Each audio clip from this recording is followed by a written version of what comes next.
Қайырлы күн баршаңызға. Бүгінгі түскі ас мәзірінде картоп по-деревенски мини котлеттермен жасадым. Дәмі тіл үйретінің осы тамақтың жасалу жолы сізді де қызықтырса, видеоны соңына дейін көріп, лайк басып пікірлеріңізді қалдыра отырыңыздар. Тіркелмегендеріңіз болса, ұмытпай тұрып, жанында қоңыраушаны баса кетіңіз. Алдағы уақытта тағы да бір ерекше рецепттермен бөлісетін боламын. Ендеше, дәл осы видео рецептпен жасаңыздар, үйдегілердің көңілінен шығатыны сөзсіз.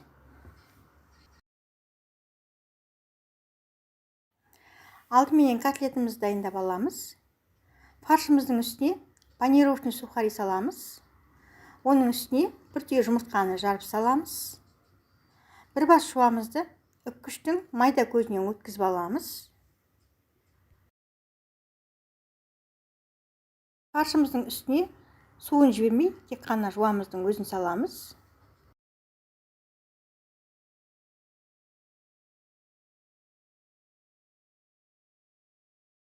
Сарымсақтың үлкен тісшесін үккіштің осындай майда көзінен өткізіп саламыз.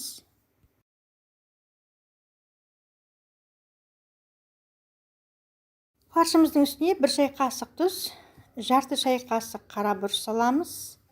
2 шай қасық қаймақ салып, шаншқымен астын үстіне шығарып, жақсылап фаршымызды араластырып аламыз.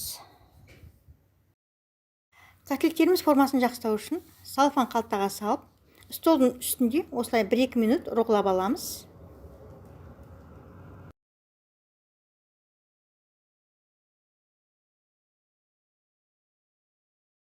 Картопымызды дайындап аламыз.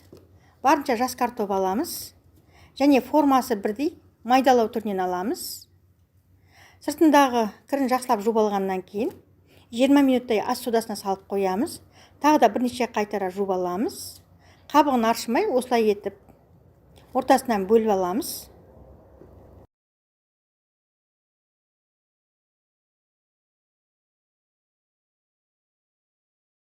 Бөліп алған картопымызды салқын сумен бір рет жуып аламыз. Үстіне жарты шай қасық тұз, жарты шай қасық паприка салып, қолымызбен осылай араластырып аламыз.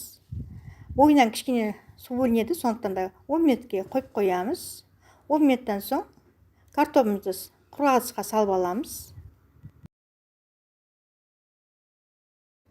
Қызып тұрған табамызға май құйып, картоптарымызды бауырсақ сияқты етіп, екі жағын қып-қызыл қылып қуырып аламыз. Егер майға қуырғанды ұнатпасаңыздар, духовканың астына салып пісіріп алсаңыздар да болады.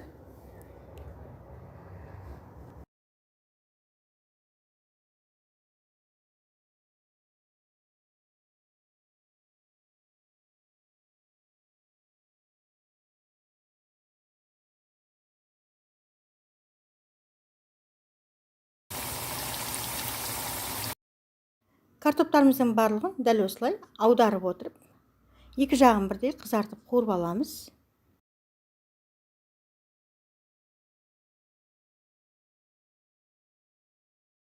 Қуырып алған картоптарымызды ыдысымызға салып аламыз.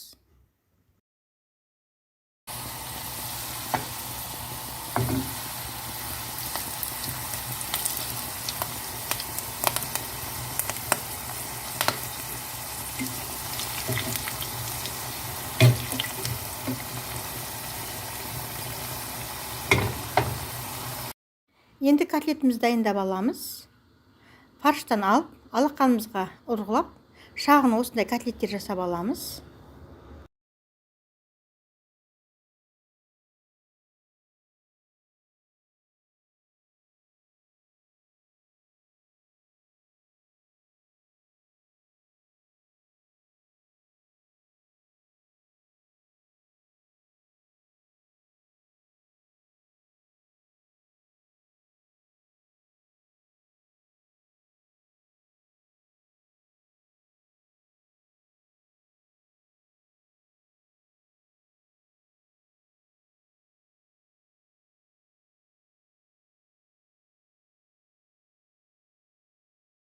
Картоп қуырған майымызды төгіп тастамай, сол майда котлеттерімізді екі жағын бірдей етіп, қызартып қуырып аламыз.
Котлеттеріміздің барлығын қуырып алдық.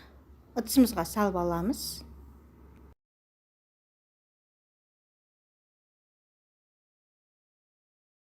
Қызанақпен жуамызды текшелеп, майдалап турап аламыз.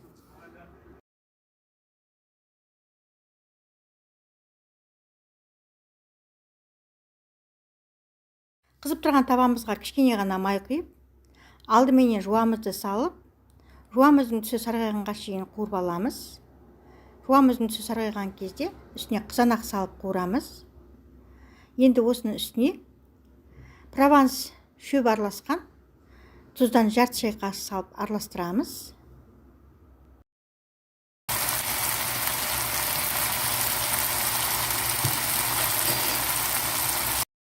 Тұздығымыздың үстіне картоплын салып, жақсылап араластырып, үстіне сары майын салып, астындағы отын басып, қақпағын жауып, картоплымыз піскенге шейін қойып қоямыз.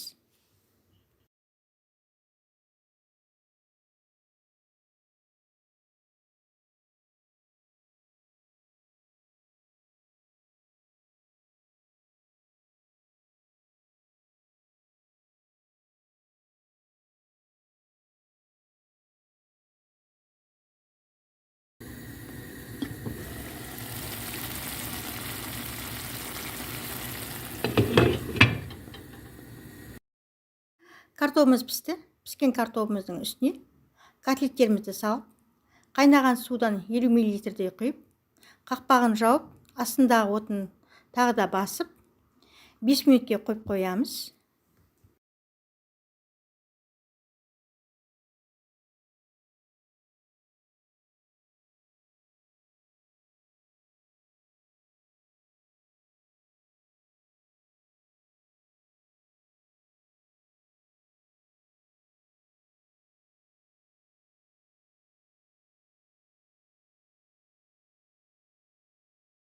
Тамағымыз дайын болды. Картоплымызда, котлетімізде өте жұмсақ болып шыққан. Дәмі тіл үйретіндей өте дәмді болып шыққан. Керек заттың тізімін жазба бөлімінде қалдырып кететін боламын. Дәл осы рецептпен сіздер де дайындаңыздар. Тіркелмегендеріңіз болса, жанындағы қоңыраушаны ұмытпай тұрып баса кетіңіздер. Алдағы уақытта тағы да бір ерекше рецепттермен бөлісетін боламын. Видеоның соңына дейін көргендеріңіз үшін көп рахмет. Келесі видеода кездескенге шейін қош сау болыңыздар.